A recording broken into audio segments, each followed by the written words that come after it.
from Sarasota Memorial and the Deb Kavanaugh Multimedia Studio, this is HealthCast, a healthy dose of information from experts you can trust.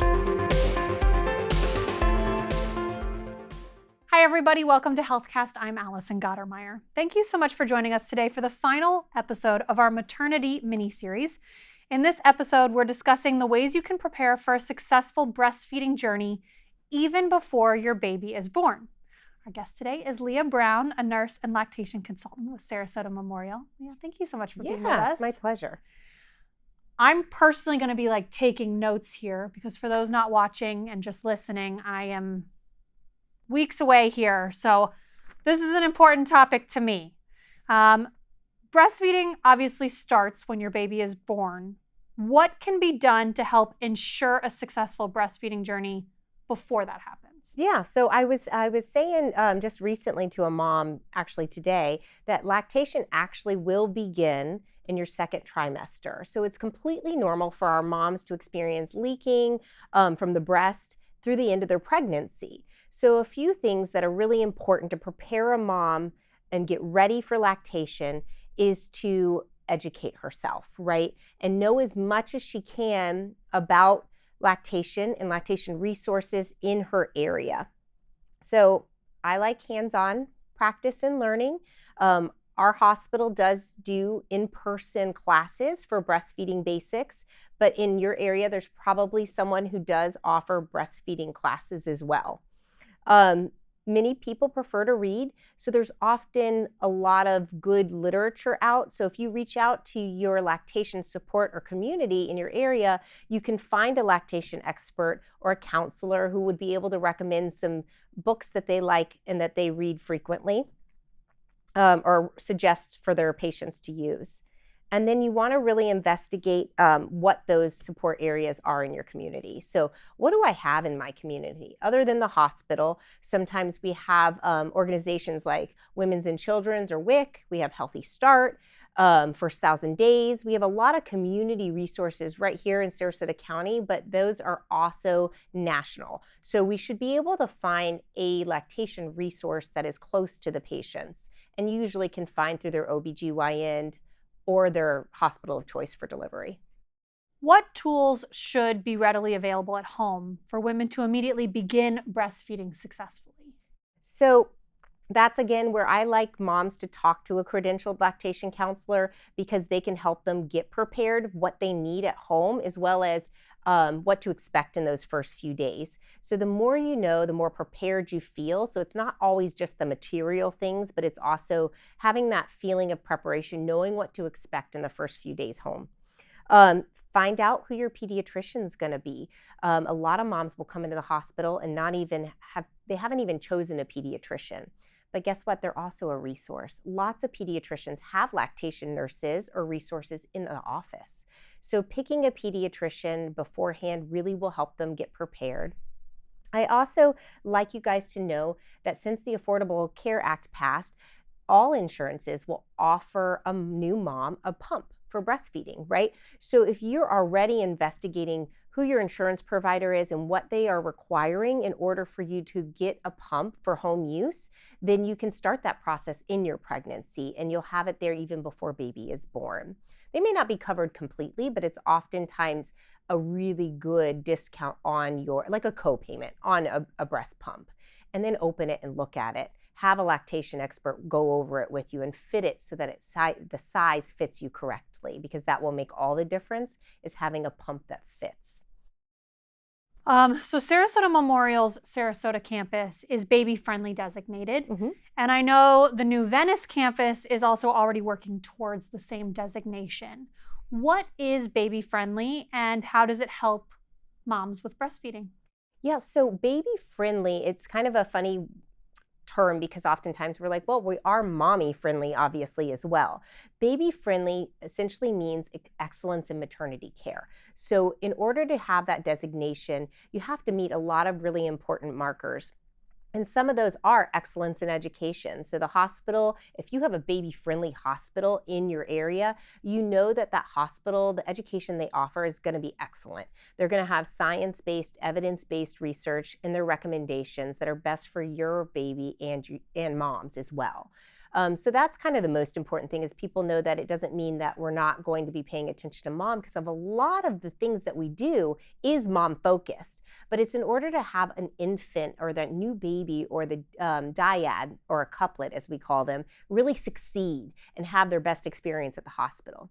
Stuff like skin to skin, which a lot of moms will put on their birth. Some people call them birth plans. I call them birth wish lists. But they will want to do skin to skin. At a baby-friendly hospital, that's part of our policy. So skin to skin, being able to have a breastfeeding lactation counselor at the bedside at any time, day or night, is really important. Being able to room in with your infant, not have that infant removed from your room or your side and put into a nursery where you're not there to learn about your infant, learn your infant's feeding cues, and learn how to care for your infant in real time. Some of those things really help us shine in our patient care. So mom and baby, we're supporting through this process. So let's talk about what mom can expect. I know, because you said in those first few days, it's important to know. Yeah. So in those first few days after leaving the hospital, what can be done to help establish a good breast milk supply? Number one thing most of my moms really struggle with is understanding that feeding on demand and feeding a baby frequently is the best way to establish a milk supply. And that feels very taxing in the first 3 days. So moms are making colostrum in the first couple of days, then transitional milk, and then the mature milk. And so when we don't have this huge oversupply of milk, mom starts worrying that she's not making enough and that the baby is hungry, that she's not giving the baby enough, right? But the thing is all babies cluster feed at the beginning. And I think we were going to talk about cluster feeding, but it's important that moms know in the first 3 days, your baby is going to eat frequently. And frequent milk removal is how we get an adequate milk supply. I always say the breastfeeding and breasts are just like the economy. They're supply and demand. You have to put in a heavy order to get that milk the next day. So the more the baby feeds, the more milk mom's going to get. So frequent milk removal. If your baby is sleepy and not wanting to wake, you can hand express, and then you don't have to save every drop because you're always going to just make more. So we don't usually have a patient start pumping at this stage in the first few days home, but feeding your baby on demand, feeding your baby frequently, at least 8 times in 24 hours, is going to ensure that you have a great milk supply. And speaking of cluster feeding, it doesn't mean your baby's starving. No, and everybody assumes it does, because here's another, kind of kick in the pants is your baby's going to cluster feed at night, not during the day. So everybody expects that they want to get some sleep at night, but that's just not going to happen. Babies have this evolutionary drive to really put a high demand on the breast in the middle of the night, because that's when mom's lactation hormones are the highest. So when they want to cluster feed all night long, they're telling the body, bring that mature milk in. Come on, I want more tomorrow. I want more volume. And by cluster feeding through the night, your baby, not only are you meeting your baby's nutritional needs, so you're giving them fluid and food, right? You're giving them both, but you're also allowing that supply to be built up so that your mature milk will come in and there won't be a delay in your milk coming in because we're preventing those all-night feedings. So that is oftentimes what moms worry about when a baby's cluster feeding, is that they don't have enough milk or their baby is not satiated or full. But the truth is they would do that anyways because they have this drive to feed and feed and feed and no circadian rhythm. So they don't understand days and nights like we do. Well, and something I remember from having my first child was that I was so concerned about the cluster feeding because he hadn't done that in the hospital that first night. And I thought, well, then I'm doing something wrong. The nurses were doing something right. I had all those resources in the hospital. How can mom help, or how can mom and partner or family, whoever's supporting mom, help prepare for those cluster feeding nights? Because like you said, exhaustion is going to happen no matter what. And it is really hard to feel positive in the middle of the night when you are sleep deprived. So having a support person is key. And working as a partnership is also key. And I want to say, yes, you let your baby cluster feed and you feed on demand. But if mom hasn't slept in 24 hours, it is okay for a partner. I'll say the 3 S's, like shush, swaddle, and sway the baby. Take your little one out doors for a few minutes. Get them calm, frequent movement. That's what they're used to during pregnancy. So partners can take the baby out of mom's hands and soothe them without using formula or a pacifier, but simply just movement. And oftentimes walking outdoors will make a big difference, allowing mom to get 1 to 2 hours of sleep. Because here's the other thing, no baby has ever died from not eating in 1 to 2 hours. So we can make sure that mom is getting a little bit of sleep by working as partners. Dads can help with diaper changes. They can change clothes. They can bring mom lots of snacks while she's breastfeeding to help her keep her energy up, because that's also, you're burning through calories. So you have to eat frequent snacks. Make sure her water is filled up. Dads can, even if they help or support people, can help hold the baby or the breast or stay awake while mom is feeding and dozing. It's never safe to sleep with your baby. And I want to say that's really important. You never want to co-sleep with your baby. But if mom is exhausted and she puts the baby on and she's breastfeeding and the support person's there awake and watching and supporting baby's neck and mom's breast and helping and staying awake during that feeding, then that is a safe alternative to allow mom to rest. And as you mentioned, cluster feeding is often at night. Yes. So if mom can get some sleep during the day, yes, while support people or friends or family are there, that is key to get them through the night. In our classes that we teach with prepared childbirth, I often tell them, like, make sure that when somebody comes over that it's not while you're sleeping, so you text them, they don't text you, kind of a thing, and let them know when you're ready. And when they come over, it's not their job to hold the baby and coo over the baby. First, they need to bring food. Second, they need to do a household chores such as laundry or dishes.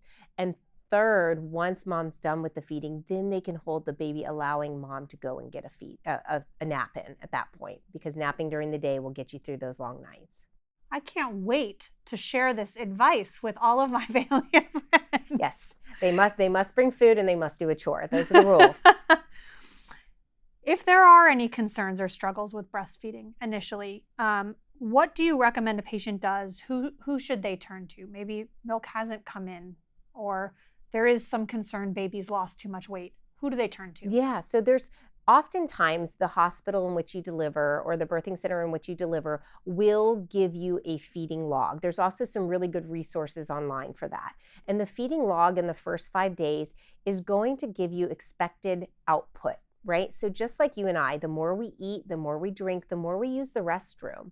So I know an infant who is breastfeeding, and I'm not measuring the quantity that they're getting, I know they're getting enough if the output is enough, right? So we're watching very carefully in the first 5 days as we're waiting for that mature milk to come in.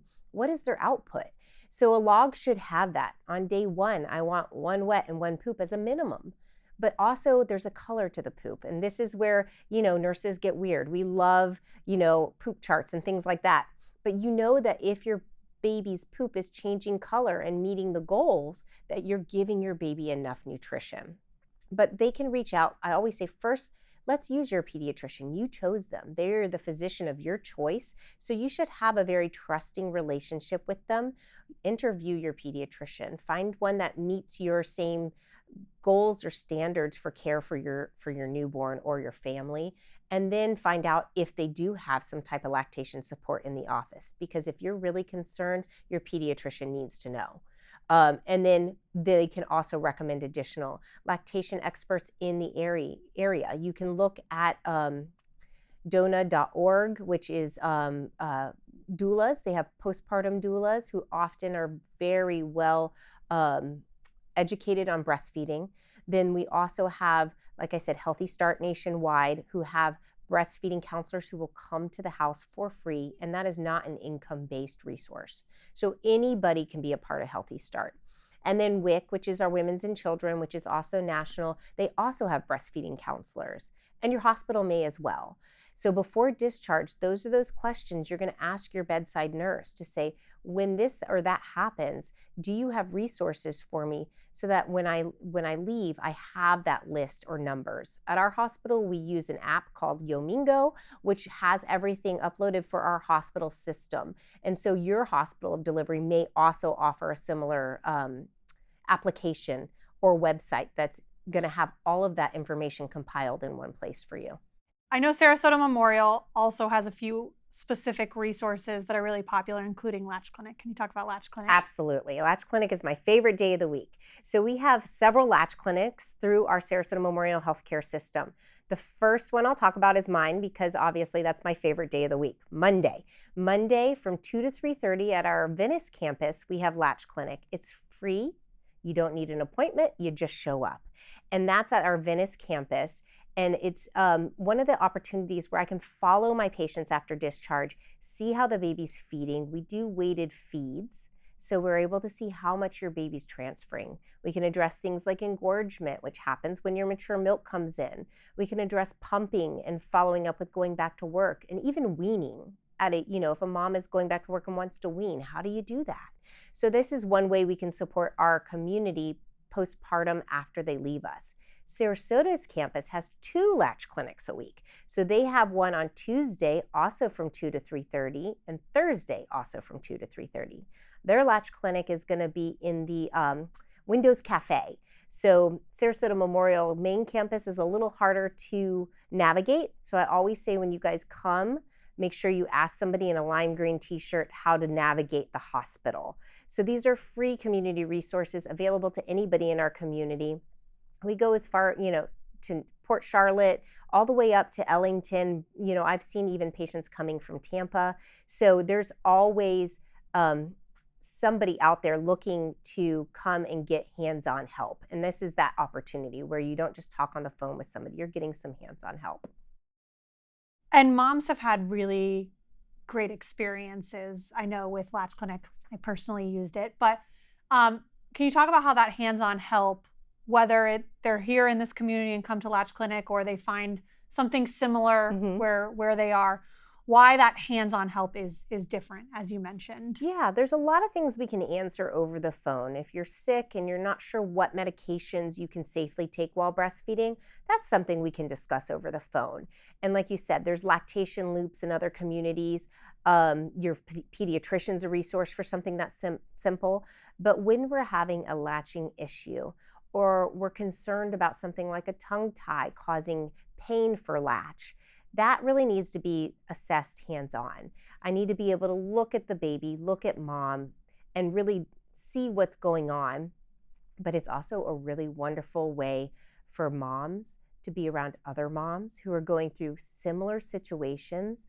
I love my group of girls that are there. I have some that have been there for 6 months, and they welcome these new moms in who are crying and tell them it's gonna get so much better. Just hang in there. And that's really the community part, right? So there's a breastfeeding community that are really passionate about making sure that we celebrate every drop of breast milk you're able to give your baby, because success is not the same for everybody. And that's also really important for our community to know, is breastfeeding success is that you've given your baby breast milk.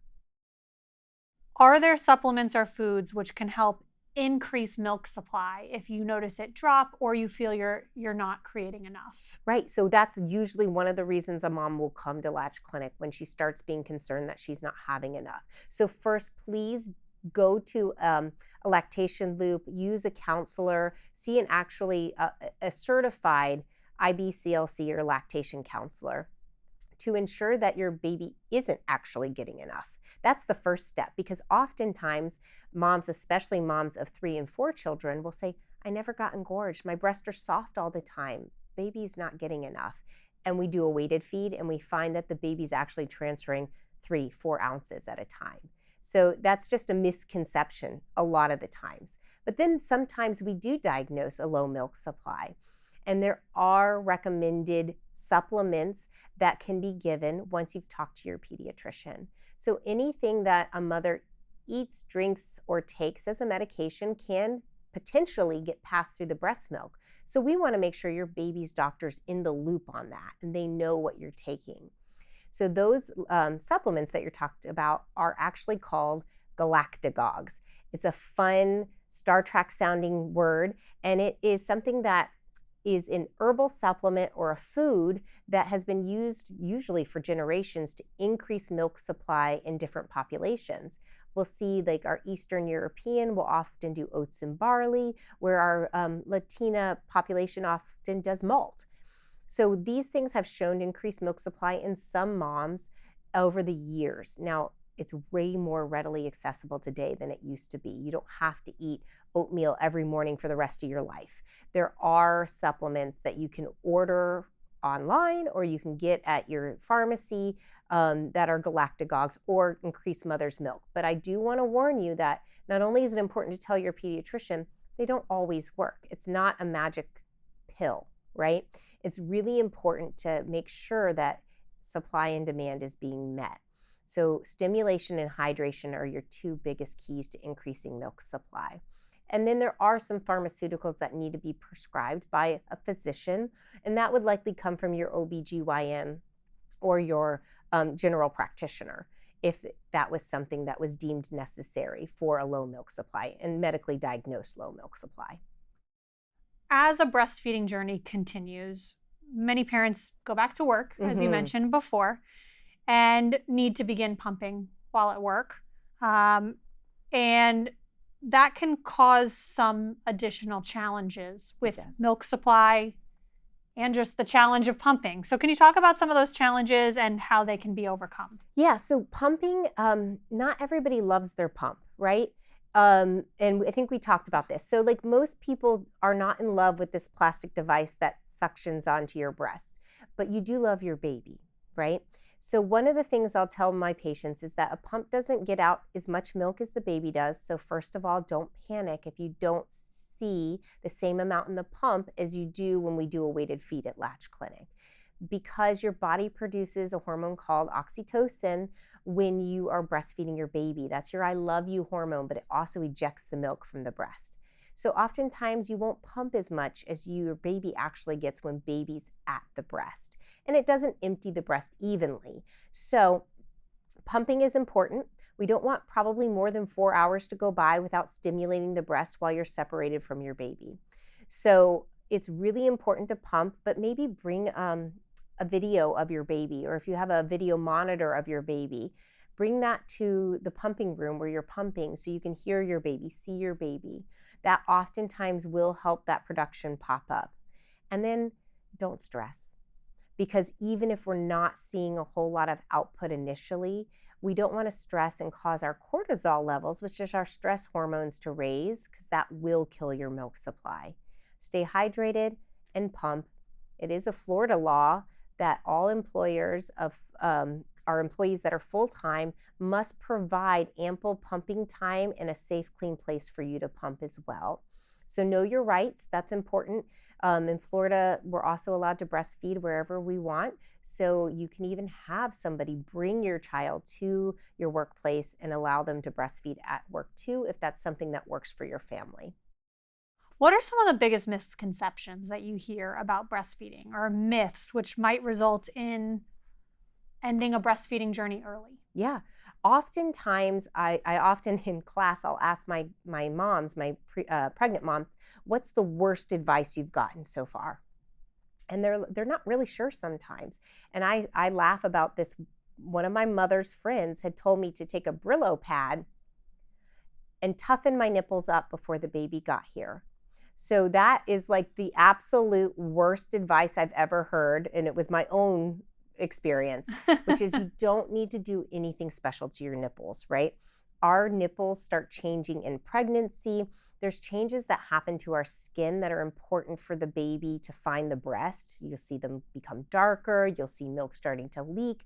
So your body already goes through changes. So definitely do not toughen up your nipples. Another one is that breastfeeding should not ever hurt. And I want to say that everybody has a very different concept of what pain is. And it's important to know that it's individualized, right? Mm-hmm. So a firm tug is necessary in order for a baby to extract milk from the breast. Now, most people wouldn't call that pain, but I have met moms who will say that's pain, even when we have achieved a good latch. So it's important to know that there will be some discomfort at first, and that's normal. Oftentimes, it's just from the saliva on the baby's mouth getting on the nipple repeatedly. It dries out the skin. So I think it's important to not have this thought that it should just not feel like anything, right? There will be some changes and some readjustments in that breastfeeding journey. And of course, the other one is that your baby does not need formula in the first few days of life because there's not enough milk that mom produces. And that's very cultural as well. So a lot of cultures will believe that colostrum isn't enough, that it is not even healthy to give to a baby, when science has told us otherwise. Colostrum is high in calories, protein, vitamins, minerals. It even has IgA in it, which helps protect your baby from any virus or bacteria mom's ever been exposed to. So it's really important to know that it is important to give your baby that colostrum, and it is adequate for most babies unless otherwise medically indicated. I know we've touched on a lot today, and I know that breastfeeding is really something that you can spend hours talking about. Mm-hmm. You do it all day, every day. And everybody has lots of questions. They will differ. But is there anything else you specifically want to add before we wrap up today? I think, like I said, that I really want to encourage our community that to be successful in breastfeeding, you need to just think about what you want for yourself and for baby. And to do that research, find out where the help is locally, reach out to your breastfeeding community, find out if a friend has breastfed, you know that they'll be able to be there to support you and cheer you on. But also, I do celebrate every drop of breast milk that gets to baby. So it's really, just because a mom comes in and says, I only breastfed for 3 months, I said, that's fantastic. You gave your baby breast milk for 3 months. And it's all about how you look at what is success. And success is doing what's best for you and your family, giving that baby breast milk in the best chance and the best start we can, and plugging into a good community resource. And then, of course, if you end up being one of those special moms who's an overproducer of breast milk, our hospital is a milk depot drop-off. So anybody in the community out there, you have milk that you're not going to be able to use, you can drop off breast milk at our hospital, and this is true at many hospitals throughout the state, where we collect it for our most at-risk NICU babies.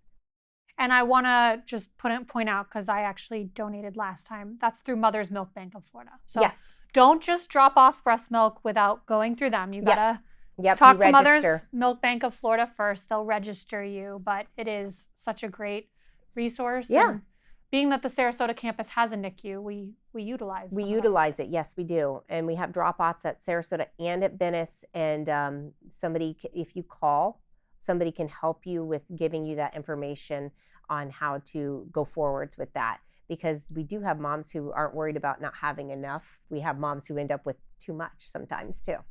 Absolutely. Well, Leah, thank you so much for answering all these questions Been a pleasure. today. As always, we encourage everyone in our community to visit smh.com to get the latest from Sarasota Memorial. Have a great day.